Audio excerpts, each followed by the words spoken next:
everyone.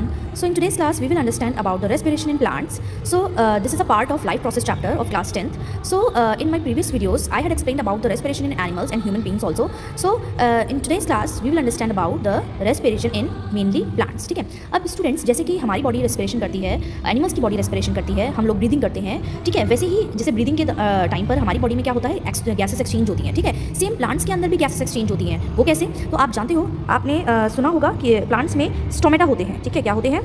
Stomata होते हैं, ठीक है. स्टोमेटा होते हैं और जो रेस्पिरेशन का मेनली फंक्शन क्या है, गैसेस को एक्सचेंज करना. किसको?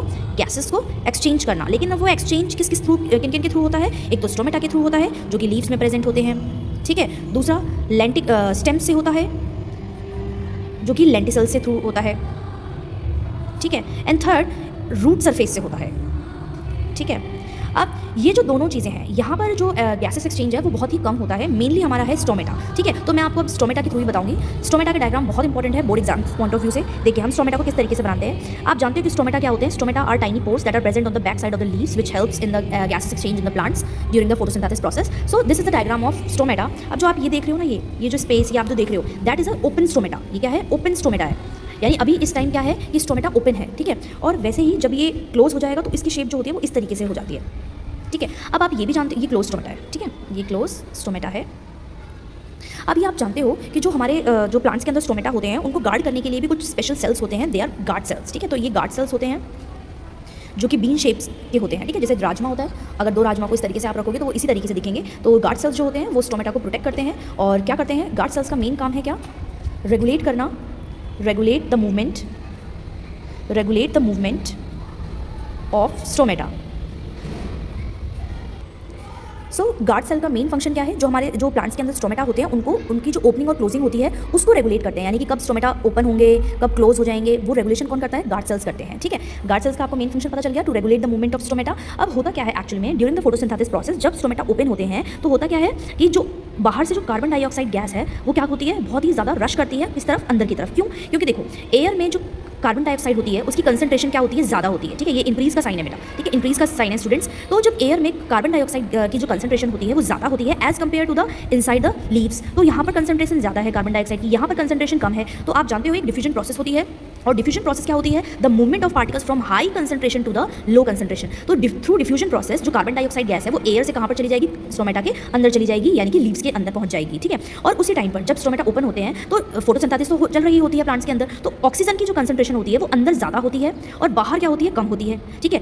जो ऑक्सीजन की कंसंट्रेशन है एक पर्टिकुलर रीजन में अगर हम बात करेंगे उसकी कंसंट्रेशन की बात कर रही हूँ मैं. पूरे होल हमारे अर्थ पर जितने भी ऑक्सीजन है उसकी बात नहीं कर रही हूँ. जो आसपास का एरिया होता है उसकी कंसंट्रेशन को मेजर किया जाता है. तो जो ऑक्सीजन का जो कंसंट्रेशन होता है वो स्टोमेटा के यानी कि लीव्स के अंदर ज़्यादा होता है और बाहर क्या होता है? कम होता है. तो बाहर ऑक्सीजन कम होने की वजह से जो मूवमेंट होता है पार्टिकल्स का वो हाई टू लो होता है थ्रू द डिफ्यूजन प्रोसेस. और ये हमेशा याद रखिए जो चीज़ें होती हैं वो हमेशा मतलब हाई कंसंट्रेशन से लो कंसंट्रेशन पर मूव करती हैं without any support of energy.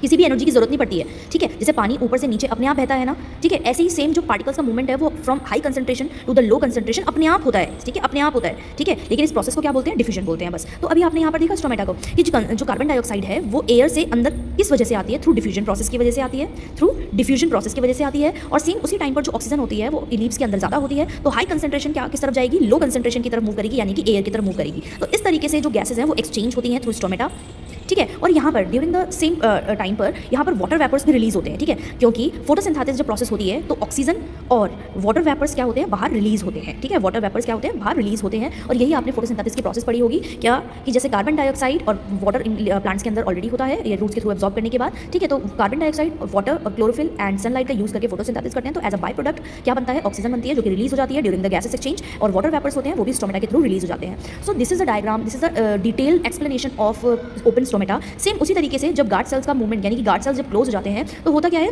कि कोई भी मूवमेंट नहीं होती है, ठीक है. जब गार्ड सेल्स क्लोज हो जाते हैं तो ये जो पोर होता है वो बंद हो जाता है. तो पॉइंट ऑफ टाइम के लिए जो ये एक्सचेंज ऑफ गैसेज है वो बंद हो जाता है, फिर ये ओपन होता है, फिर सेम यही प्रोसेस होती है, फिर क्लोज हो जाता है, तो ये होता है, ठीक है. तो ये पूरी प्रोसेस मतलब प्लांट्स के अंदर चलती रहती है जब तक उन्हें सनलाइट मिलती रहती है, ठीक है. जैसे ही सनलाइट नहीं मिलती है तो स्टोमेटा जो होते हैं वो अपना जो बहुत कम टाइम के लिए खुलते हैं, ठीक है, बहुत कम बार खुलते हैं। अदरवाइज जो प्रॉपर सनलाइट अगर प्लांट्स को मिलती है तो स्टोमेटा ओपन करते हैं बहुत ही जल्दी बहुत ही फ्रिक्वेंटली करते हैं, जिसकी वजह से वो एक्सचेंज ऑफ गैसेस भी कर लेते हैं, ठीक है। आई होप आपको ये पूरा डायग्राम समझ में आ गया होगा। सेम उसी तरीके से स्टेम्स के अंदर लेंटी सेल्स होते हैं, वो कुछ ऐसे सेल्स होते हैं जिनके पास स्पेस होता है, जिसकी वजह से वो गैसेस एक्सचेंज कर लेते हैं, ठीक है, लेकिन ये बहुत ही कम होता है। मेनली हमारा स्टोमेटा के अंदर ही जो एक्सचेंज ऑफ गैसेस होती है, यानी कि रेस्पिरेशन होते हैं, प्लांट्स स्टोमेटा के थ्रू मेनली करते हैं, स्टेम और रूट्स के थ्रू बहुत कम करते हैं, ठीक है। तो इसीलिए हमने स्टोमेटा को पूरा एक्सप्लेन वे में समझ लिया है। आई होप आपको ये पूरी वीडियो समझ में आ गई होगी। That's all. बाकी की लाइफ प्रोसेस समझने के लिए आप मेरी आगे की वीडियोस देख सकते हैं, और इससे प्रीवियस को जानने के लिए मेरी प्रीवियस वीडियोस को भी देख सकते हैं।